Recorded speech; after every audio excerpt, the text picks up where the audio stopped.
Bonjour à tous, bienvenue sur Bismart. Les meilleurs moments de Smart Impact, c'est maintenant.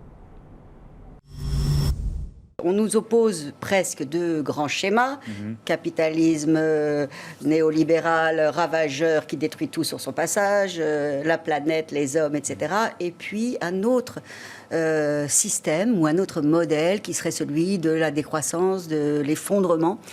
Donc vous cherchez la voie médiane. Exactement. Et je souhaite, j'espère, qu'il y a une voie médiane qui s'appelle la prospérité. C'est un peu la théorie du donut. Je ne sais pas si vous la connaissez, mais elle est très jolie. Oui. Voilà. Dont Tim Jackson est le père de cette théorie. Mais effectivement, il y a un cercle en deçà duquel il ne faut pas aller. C'est finalement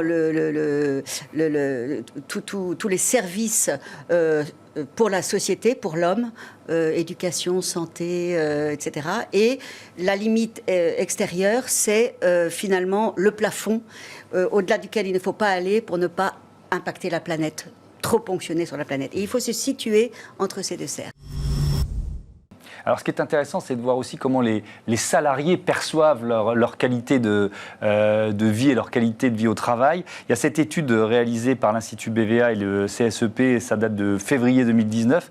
70% des parents se disent satisfaits en termes d'articulation de leur vie familiale et professionnelle, mais ils affirment aussi méconnaître les droits associés à la parentalité. C'est aussi le rôle d'une entreprise d'informer ses salariés sur leurs droits ? Bien sûr.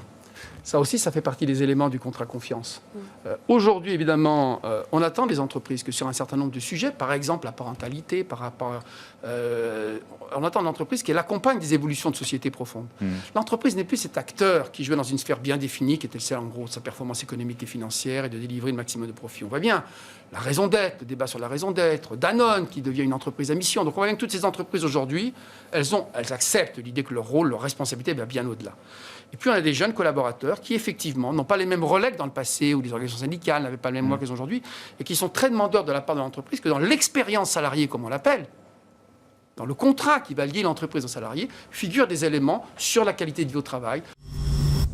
Le côté hermétique, c'est l'un des atouts de ce masque. Il y a un filtre aussi particulier, parce que vous l'avez conçu au départ pour lutter contre la pollution, les différents types de pollution. Comment il fonctionne ce filtre ? Alors effectivement, donc on peut le voir ici un peu sur l'image. On a en fait plusieurs couches.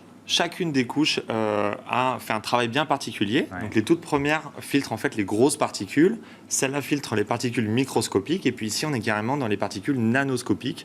Donc voilà, en dessous d'un micron. Puis ici aussi, on filtre les gaz avec du charbon actif. Voilà, donc c'est toutes ces couches-là, successivement, qui vont venir filtrer l'air pour enlever tous les polluants qui existent dans l'air, pour qu'à la fin, ce qui sort est un air complètement pur. Voilà, d'où le nom air pur.